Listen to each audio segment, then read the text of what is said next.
মহিলা সংরক্ষণ বিল নিয়ে যে কথা বলেছেন প্রধানমন্ত্রী নরেন্দ্র মোদী, সেটা সত্যি খুব দুর্ভাগ্যজনক। এক্সপোস্টে কথা লিখছেন মমতা বন্দ্যোপাধ্যায়। মোদীর বক্তব্যে এক্সপোস্টে মমতা বন্দ্যোপাধ্যায় সরব হয়েছেন মহিলা সংরক্ষণ বিল নিয়ে। মোদীকে তোপ মমতা, সত্যের পথ না দেখিয়ে জাতিকে বিভ্রান্ত করার অভিযোগ। মহিলাদের জনপ্রতিনিধি করায় সব থেকে শীর্ষে তৃণমূল বলে দাবি মমতা। লোকসভায় তৃণমূলের নির্বাচিত সদস্যের 37.9% মহিলা বলে দাবি। আর কি কি লিখছেন তিনি এক্সপোস্টে, তার কি সিগনিফিকেন্স জানবো। আবির ঘোষাল রয়েছেন সঙ্গে। আবির, তো তিনি উল্লেখ করেছেন যে 28 সেপ্টেম্বর 2023-এ নারী সংরক্ষণ বিল পাস হওয়ার পরও 3টে বছর সময় পেরিয়ে গেছে। তখন এতদিন পর্যন্ত কেন অপেক্ষা করা হচ্ছে, এবং যে সময়টাকে বাছাই করে করা হচ্ছে তখন দেশে কতগুলো রাজ্যে নির্বাচন চলছে। ফলে কি নির্বাচনের কারণেই তড়িঘড়ি করে বিলটিকে পাস করানোর চেষ্টা করা হচ্ছিল।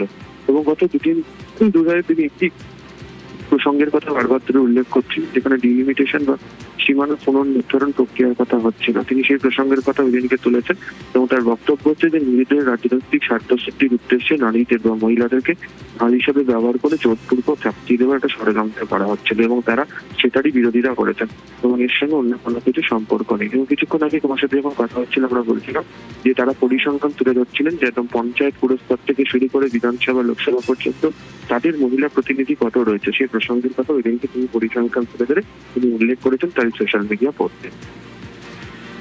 ওকে, মমতা বন্দ্যোপাধ্যায় তিনি ঠিক কি বলেছেন একবার শোনাই আপনাদের।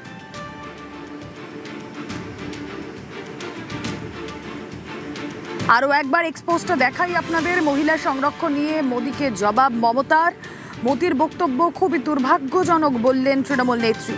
মহিলা সংরক্ষণ বিল নিয়ে মোদীকে তোপ মমতা বন্দ্যোপাধ্যায়। সত্যের পথ না দেখিয়ে জাতিকে বিভ্রান্ত করার অভিযোগ। মহিলাদের জনপ্রতিনিধি করায় সব থেকে শীর্ষে তৃণমূল বলেই দাবি করেছেন মমতা বন্দ্যোপাধ্যায়। এক্সপোস্টে তিনি আরও লিখছেন, লোকসভায় তৃণমূলের নির্বাচিত সদস্যের 37.9% মহিলা, রাজ্যসভায় 46% তৃণমূলের মহিলা প্রতিনিধি। মহিলা সংরক্ষণ সংশোধনীর বিরোধিতার প্রশ্ন ওঠে না বলে দাবি মমতা। ডিলিমিটেশন নিয়েই তৃণমূলের আপত্তি ছিল বলে দাবি করেছেন এক্সপোস্টে তৃণমূল নেত্রী।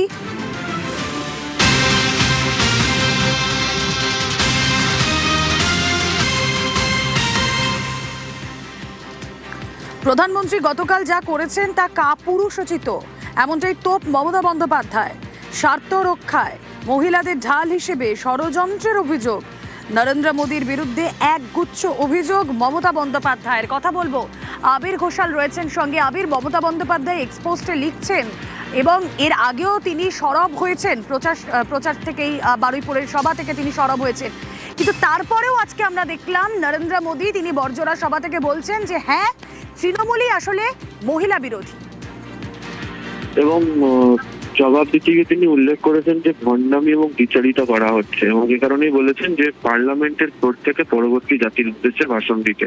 এককভাবে কোনো একটি জায়গা থেকে যদি তিনি ভাষণ দেন তাহলে তিনি সংসদদের বা সাংসদদের কাছ থেকে বা ফ্লোর অফ পার্লামেন্ট থেকে তিনি কোনো ধরনের চ্যালেঞ্জ বা জবাবদিহিতার মুখোমুখি হতে চান না। তিনি এবার যদি কখনো জাতির উদ্দেশ্যে তিনি যদি ভাষণ দেন তাহলে তিনি যেন পার্লামেন্টের ফ্লোর থেকে দেন, যেখানে সাংসদদের তরফ থেকে পাল্টা চ্যালেঞ্জ, তারা তাদের যে প্রশ্ন এবং যে তথ্যগুলো দিচ্ছেন সেই তথ্য নিয়ে জবাবদিহিতার সম্মুখীন তিনি হতে পারবেন।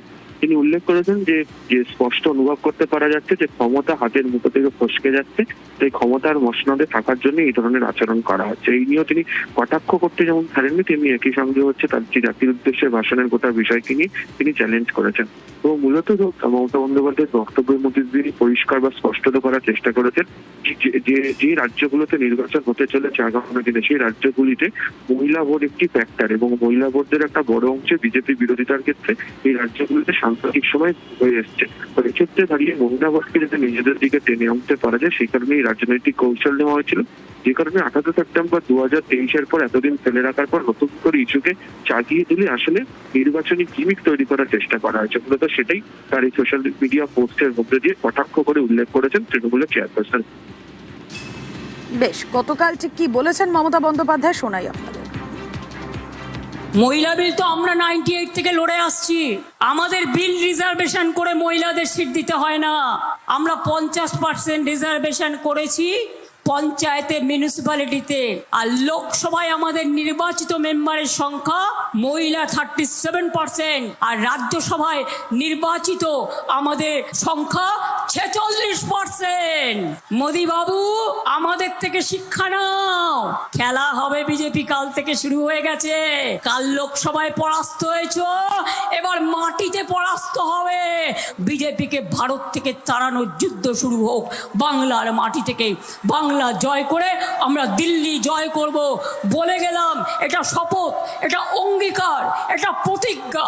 মহিলা বিল নয়, মিথ্যে কথা বলছে। ওটা ডিলিমিটেশন বিল ঢুকিয়েছিল তার মধ্যে। আমরা মহিলাদের পক্ষে, কিন্তু দেশ ভাগ করার পক্ষে নই, বাংলা ভাগ করার পক্ষে নই। বিজেপি মুখগুলো দেখবেন চুপসে গেছে, আরো চুপসে যাবে।